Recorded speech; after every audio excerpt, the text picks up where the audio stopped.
अस्सलाम वालेकुम, मैं हूं फैसल तारड़। ईरान अमेरिका जंग इंतहाई खतरनाक हो चुकी है। सुप्रीम लीडर आयतुल्लाह खामनाई साहब की शहादत के बाद अब चीज़ें जिस डायरेक्शन के अंदर जाना शुरू हो गई हैं और ईरान की जिसे कहते हैं गुस्से के अंदर जो शिद्दत आई है, और उसके साथ साथ दूसरी तरफ से इस्लामी ममालिक ने भी अब सर उठाना शुरू कर दिया है। हैरान कुन तौर पे वो सर अमेरिका के खिलाफ नहीं उठ रहे बल्कि ईरान के खिलाफ उठ रहे हैं। इस हवाले से इस वीलॉग के अंदर बात करनी है।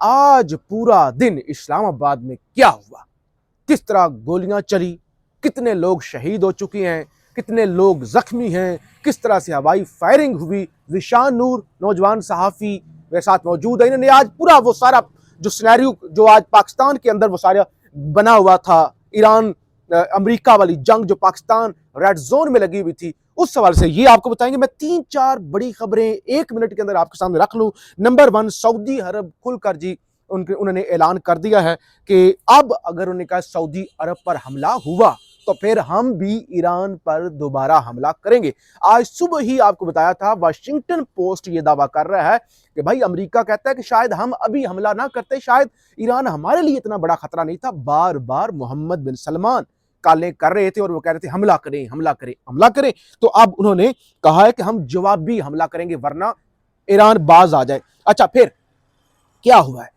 ईरान की जानब से? एक तो आज अबनाए हुर्मुज़ के अंदर एक जो टैंकर था, ऑयल टैंकर था, और आपको पता है उसके अंदर कोई मामूली तेल तो नहीं होता, उसके अंदर तो हजारों लाखों बैरल होता है, उसको तबाह किया। और उसके बाद यूएस का जो एयरक्राफ्ट कैरियर है, बड़ा एडवांस तरीन इब्राहिम लिंकन कैरियर, उस पर 4 मिसाइल ईरान की जानब से ठोके गए हैं, मारे गए हैं। और अगर अगर ये पहले ही अमरीकियों ने कह दिया था, CIA ने कह दिया था कि अगर हमारा इन्होंने जबो दिया ना ये इब्राहिम लिंकन एयरक्राफ्ट जो कैरियर है, तो फिर हमसे बुरा नहीं होगा। तो बहरहाल अब इतना बुरा हो चुका है ऑलरेडी कि सुप्रीम लीडर की शहादत के बाद अब ईरान के साबिक सदर महमूद अहमदी नजाद, उनकी भी शहादत के हवाले से खबरें जो हैं वो आ चुकी हैं। महमूद अहमदी नजाद साहब 2005 से लेकर 2013 तक ईरान के सदर रहे। इंतहाई पढ़े लिखे साइंटिस्ट थे और इंतहाई सादा, यानी उनकी जब सदर नहीं भी रहे या सदारत के दौरान भी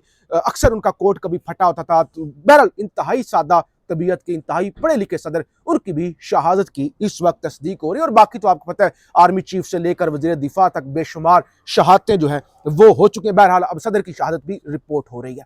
अच्छा, एक और चीज इस वक्त जो है वो जो आलमी मंजरनामे पर डिस्कस होना शुरू हो गई है खामनाई साहब की शहादत के बाद।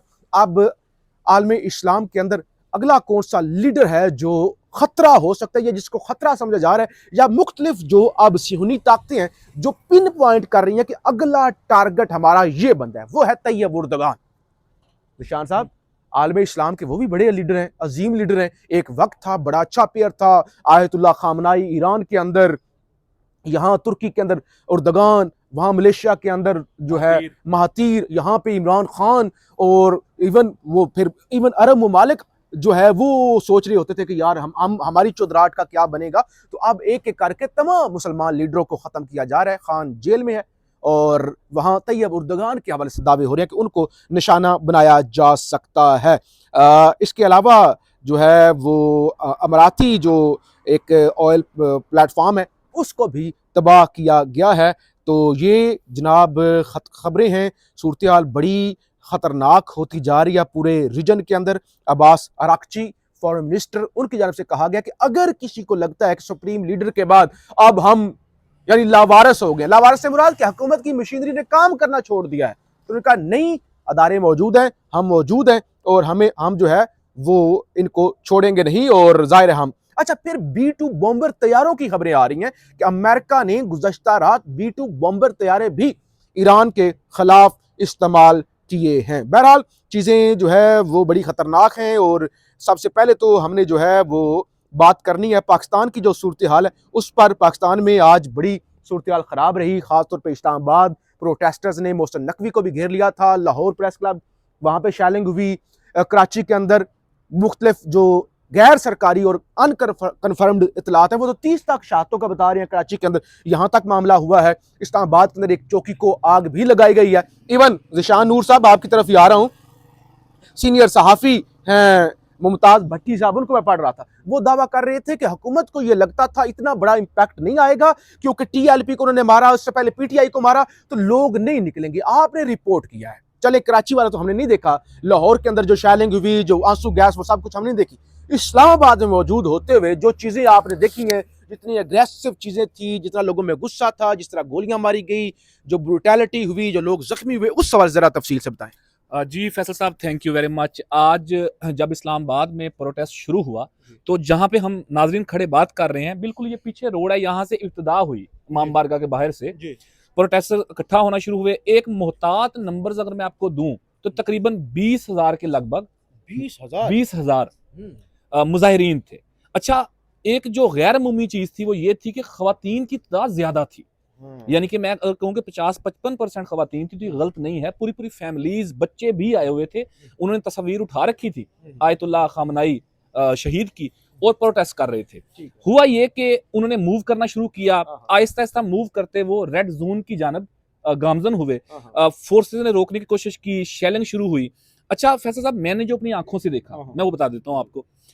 इस्लामाबाद पुलिस कह रही है कि कोई कैजुअलिटी नहीं हुई। अच्छा, लेकिन मैं आपको अपने सोर्सेज की बुनियाद के ऊपर, मैं मेडिकल साइड से सोर्सेज कह रहा हूं कि जहां पर डेड बॉडीज गई और जख्मी पहुंचे अस्पताल के अंदर, मैं वहां से आपको कंफर्म बता रहा हूं कि 2 जो मुजाहिरीन है वो शहीद हुए हैं। 6 की तबीयत इंतहाई तशवीशनाक है। अभी कुछ 3 भी दावे हो रहे हैं, शायद तीसरा उन 6 में से कोई एक की। और नाज़रीन को ये बताएं, जिस जगह पे हम खड़े हैं यहाँ से पैदल आधे मिनट का सफर है पॉलीक्लिनिक अस्पताल का, वहां पे उन तमाम शोहदा और जख्मियों को लाया गया। 2 शहीद हुए थे अब से आधा घंटा पहले तक, 6 शदीद जख्मी थे, उनमें से एक शायद शहीद हो गया हो, और दर्जन से जायद की तादाद के अंदर जख्मी थे। ये मरियम नवाज खान है, रिपोर्टर जियो की, वो दावा कर रही है कि 3 शहादतें हो चुकी हैं, 17 जख्मी।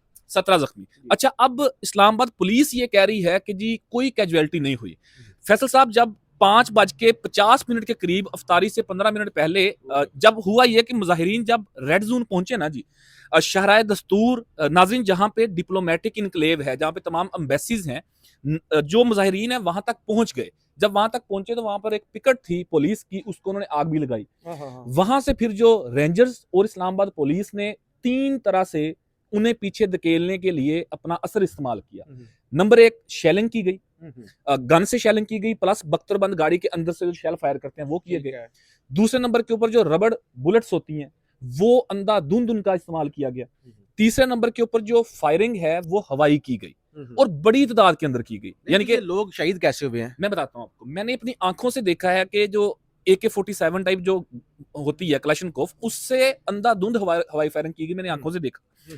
कुछ नौजवानों को गोलियां लगी, जो एक्सपायर हुए हैं उनमें से कुछ को गोलियां लगी, डायरेक्ट फायर हुए। यस, मेरे साथ, बल्कि जब वहां से भागे हैं तो मेरे साथ एक नौजवान भागा जा रहा था, उसके हाथ के ऊपर गोली लगी थी, मैंने खुद अपनी आंखों से देखा है। सो मैं वो कंफर्म कर सकता हूं। भी जख्मी हुए हैं, साफी जख्मी हुए।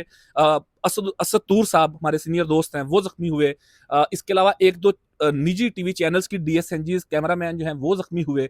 चूंकि पथराव हो रहा था मुजाहिरीन की तरफ से, परली साइड से भी आंसू गैस और वो बुलेट्स वगैरह हो रही थी।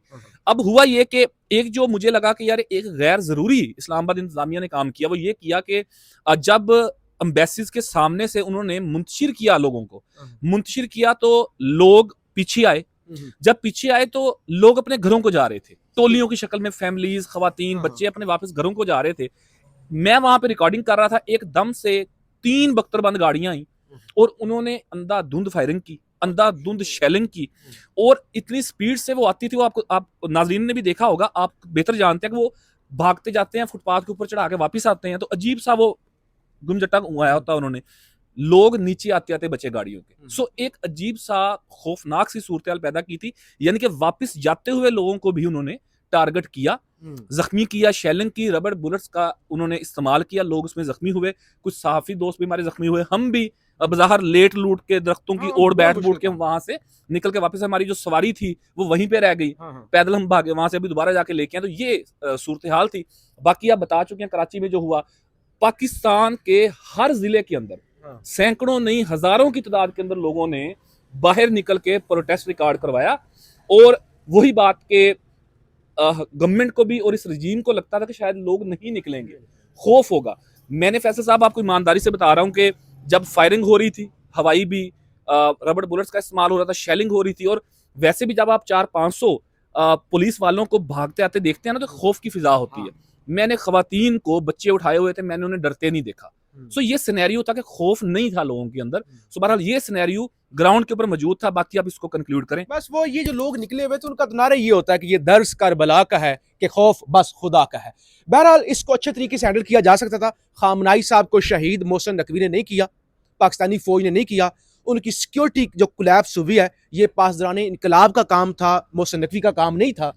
हाँ, जब इतना बड़ा जुल्म हो गया तो लोगों का गुस्सा नेचुरल था और लोगों का एहतजाज बनता था। हाँ, बैसियों को जलाना या वो एक लाइन दोनों चीजें जस्टिफाइड नहीं है। गोली चलना भी जस्टिफाइड नहीं है, और लोगों का कोई इंस्टॉलेशंस को जाके जला देना। अब 100 से ज्यादा एम्बेसीज हैं डिप्लोमेटिक के अंदर, लोग वहां पे नहीं जा सकते।